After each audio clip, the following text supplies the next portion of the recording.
जब प्यार सच्चा हो तो दूरी भी दर्द बन जाला।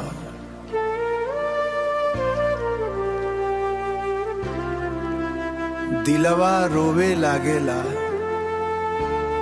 आऊ बेवफा लौट के न आवेला। कहे ने मिले आवे छे दिलवा के तोड़ पावे छे।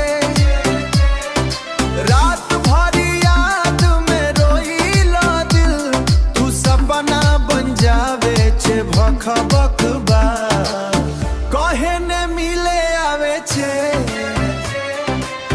हमरा से दूर जावे छे। टूटल दिल के दर्द सुना काहे इश्क सजा देवे छे। तोहरे बिना सुना लागे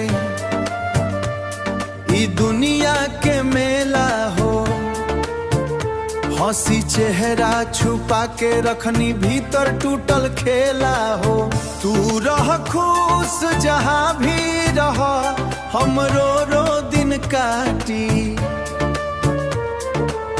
दिलवा के हर धड़कन में बस तो हर नाम बाटी पर बकबा।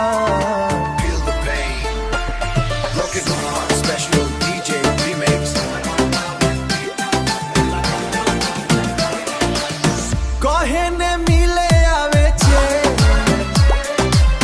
दिलवा के तोड़ पावे छे। अखिया में बसल बाड़ू फेरू काहे रुलावे छे। बारिश के हर बूंद में तोहर चेहरा दिखेला। टूटल सपना के टुकड़ा रात भर में चुभेला। प्यार अगर गुनाह रहल फेरू दिल काहे चालस। छोड़ के अकेला हमके काहे सपना सजवलस। कुछ लोग जिंदगी में आके सिर्फ दर्द दे जाले